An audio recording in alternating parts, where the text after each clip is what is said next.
Socially responsible है।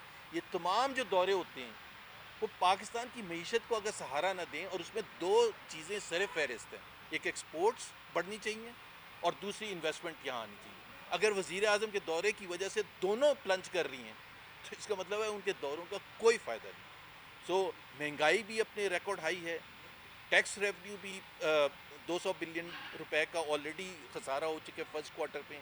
और अगर हम ये सारे को अगर करें और वर्ल्ड बैंक की रिपोर्ट देखें, पावर्टी का मैं ज़रूर जिक्र करना चाहूँगा कि वर्ल्ड बैंक की अभी एक रिपोर्ट आई है जिसमें उन्होंने कहा 7% पावर्टी में इंक्रीज़ हुए है पिछले 3 साल में। सिर्फ ये नहीं कहा, जो ज़्यादा फिक्र वाली बात है जो वर्ल्ड बैंक ने कहा है कि पाकिस्तान का जो प्रेजेंट मॉडल है ये पावर्टी की तरफ और लोगों को धकेलेगा। ये जो इकोनॉमिक मॉडल है इसका कोई फ़ायदा नहीं है, ये पावर्टी में लोगों को और धकेलेगा। अब 7% का मतलब कितना होता है? 2.25 करोड़ लोग पिछले 3 साल में वर्ल्ड बैंक के मुताबिक, जिसको कोई हुकूमत ने चैलेंज नहीं किया, पाए तो 2.25 करोड़ लोग गुर्बत की लकीर से नीचे धकेल दिए गए हैं। और जो मिडिल क्लास है उसकी जो परचेजिंग पावर है वो 60% कम हो गई है।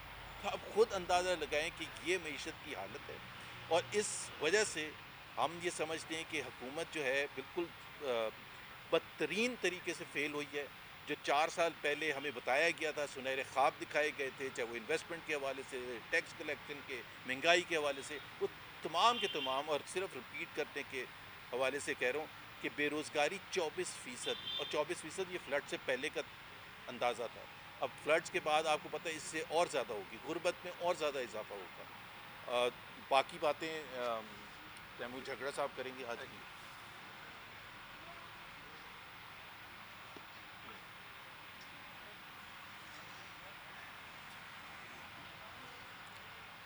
बिस्मिल्लाहिर्रहमानिर्रहीम। अच्छा जी, मैं बात इन्वेस्टमेंट पे और जो कॉर्पोरेट सेक्टर अभी पाकिस्तान से एक कंपनी के बाद दूसरी जा रही है, बात तो मैं उस पर करूँगा, लेकिन जो ज़ुबैर साहब ने फ़िगर फजिंग की, यानी नंबरों की हेरा फेरी की बात की, मुझे तो वैसे कोई हैरत नहीं होती। अफसोस के साथ मुझे अपना इलेक्शन बार बार याद आ जाता है। तो अगर 1000 वोट 25,000 वोट से ज़्यादा हो सकते हैं और 10,000 वोट 1.5 लाख वोट से ज़्यादा हो सकते हैं, तो फिर मेरे ख्याल में ये ज़ुबैर साहब 1% से 5% करना ये मामूली बात है। देखिए, मेरे ख्याल में ये निज़ाम सच सुनना नहीं चाहता, लेकिन सच ये है कि पाकिस्तान की इकॉनमी कहीं नहीं जा रही। ये जिसको स्टेबिलिटी कहते हैं ना, कि इकॉनमी स्टेबल हो गई, एक मरा हुआ घोड़ा भी स्टेबल ही होता है, पड़ा हुआ होता है, स्टेबल तरीके से ही पड़ा हुआ होता है ना, ठीक है। अभी मैंने देखा कि दुनिया की सबसे बड़ी retail company Procter and Gamble, उसने पाकिस्तान को छोड़ा, और हुकूमत के जितने रिप्रेजेंटेटिव्स थे, जितने उनके सरकारी जर्नलिस्ट हैं, व्लॉगर हैं, वो कह रहे कोई बात नहीं, कंपनियाँ आती हैं जाती हैं, ये चली गई तो कोई और कंपनीज आ गई, इनका बिजनेस जो है वो कोई और कंपनीज ले लेती हैं। ये सच नहीं है। प्रॉफिट मैगज़ीन, ये पीटीआई या तहरीक तहफ़्फ़ुज़ ने पाकिस्तान का कोई बंदा नहीं कह रहा। प्रॉफिट मैगज़ीन पाकिस्तान की इकॉनमी पे अभी सबसे बड़े पीरियोडिकल्स में से है। उसने अपने अभी जो इस हफ्ते की कवर स्टोरी की है, उसने कहा है कि, ये मैं ट्रांसलेट करके बताता हूँ, कि जितना भी आपका ख्याल है कि प्रॉक्टर एंड गैम्बल का पाकिस्तान से छोड़ना पाकिस्तान के लिए ख़राब है, जब आप हमारी स्टोरी पढ़ेंगे तो आपको पता चलेगा कि वो उससे कई दर्जे ज़्यादा ख़राब है। There are no two ways to say, कि कोई दो राय इसमें नहीं है कि पीएनजी जो है वो पाकिस्तान के लिए ज़रूरी था, लेकिन आज का पाकिस्तान पीएनजी के लिए ज़रूरी नहीं था। तो सबसे पहली बात तो ये कि ये सिर्फ प्रॉक्टर एंड गैम्बल नहीं थी। आप अगर सिर्फ ये लिस्ट देख लें कि रजीम चेंज के बाद कौन कौन सी बड़ी कंपनियां जो है वो पाकिस्तान को छोड़ के गई हैं, मैं आपको चंद मिसालें देता हूँ। प्रॉक्टर एंड गैम्बल, जो ना सिर्फ दुनिया की सबसे बड़ी रिटेल कंपनी थी, जिसने 2019 में जब इमरान खान प्राइम मिनिस्टर थे, उन्होंने कहा था कि हम पाकिस्तान को लॉन्ग टर्म कमिटेड हैं। तो क्या बदला 5 साल में कि वो लॉन्ग टर्म कमिटमेंट जो है वो ख़त्म हो गई।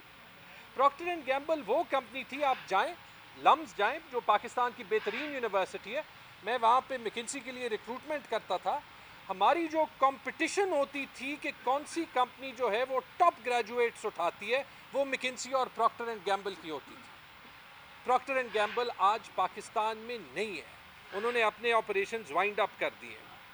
सनोफी, एवेंटिस, शेल, बल्कि आप ये oil and gas retail sector में देख लें, जितनी इंटरनेशनल कंपनीज थी वो जहाँ शेल की तरह टोटाल गई है। ये जो फार्मास्यूटिकल सेक्टर में है, बायर देख लें, फाइजर देख लें, 25 करोड़ का मार्केट है, चाहे प्रॉक्टर एंड गैम्बल के लिए हो, बायर के लिए हो, फाइजर के लिए हो। अगर इन्होंने ग्लोबल रिस्ट्रक्चरिंग भी करनी थी कि इनका दुनिया में कहीं मुनाफा कम हो रहा है, चाहिए तो था कि इतनी अच्छी इकोनॉमी है कि यहाँ पे वो बेस बना के पाकिस्तान से एक्सपोर्ट करते, जीसीसी में करते, यूरोप में करते, क्योंकि यहाँ पे लेबर कॉस्ट कम है। क्यों ये कंपनियां जो है वो जा रही हैं? आप यामाहा देख लें, ठीक है, ऑटोमोटिव सेक्टर एक सेक्टर है जहाँ पे चाइनीज़ प्लेयर्स आ रहे हैं, लेकिन वो इसलिए आ रहे हैं कि वो एग्जिस्टिंग मार्केट से उनका प्रोडक्ट जो है वो सस्ता है।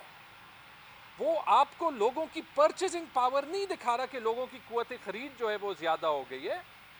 वो गाड़ियाँ उस प्राइस पॉइंट पे मिल रही हैं जहाँ पे दुनिया की गाड़ियाँ नहीं मिलती। लेकिन अगर देखना है ऑटोमोटिव सेक्टर, तो इंडिया को देख ले, वहाँ मर्सिडीज, फोर्ड, ऑडी मैन्युफैक्चरिंग करती हैं और दुनिया में एक्सपोर्ट करती हैं।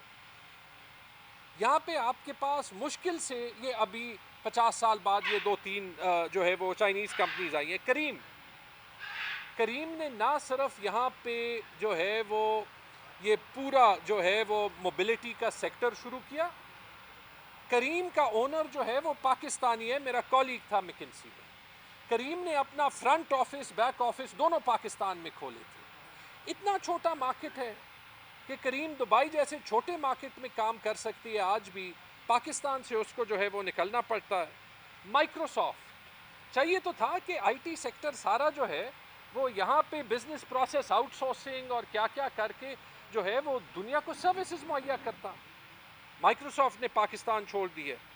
तो जब आप माजरत के साथ ये सारा देखते हैं ना, तो उससे आपको SIFC की परफॉर्मेंस का भी पता चलता है, उससे आपको जो है वो पाकिस्तान की मईशत का भी परफॉर्मेंस का पता चलता है। और आखिरी चीज़ मैंने देखा, इसका एक जवाब वो देते हैं कि जो इन्वेस्टमेंट है वो पिछले साल से कुछ ज़्यादा हुई है और 2.4 अरब डॉलर की इन्वेस्टमेंट आई है।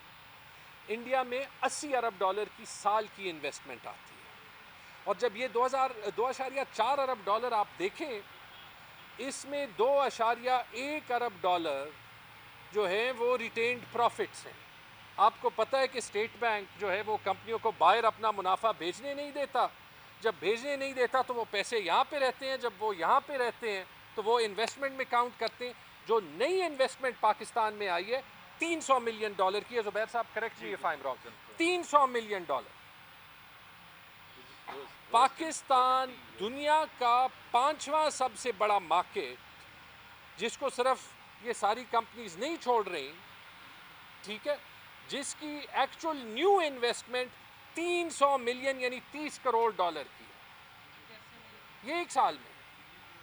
ठीक है, ये आपको दिखाती है।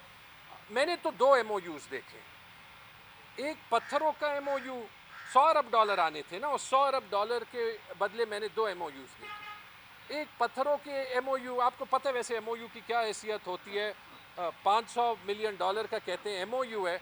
उस कंपनी का वेबसाइट देखें, उस कंपनी का जिसको MOU दिया है 7 मिलियन डॉलर की एनुअल रेवेन्यू है। 7 मिलियन डॉलर की जिस कंपनी की हैसियत हो साल में मुनाफा भी नहीं, इनकम कमाने की, वो 500 मिलियन डॉलर यानी कि एट दिस रेट 50 साल में पाकिस्तान में 500 मिलियन डॉलर वो इन्वेस्ट कर सकेगा अगर उसका सारा रेवेन्यू पाकिस्तान से आए। दूसरा, वो मैंने अलबैक चिकन का MOU देखा था, उसमें भी प्राइम मिनिस्टर साहब और सारी SIFC बैठी थी। उसमें भी मुझे करेक्ट कर दें, आज तक अलबैक चिकन की दुकान नहीं खुली पाकिस्तान में। खुली तो नहीं ना अभी, तो 1.5 साल हो गया। सऊदी में KFC का की तरह बड़ा अच्छा चिकन होता है, जब आ जाए, अगर आ जाए ज़रूर खा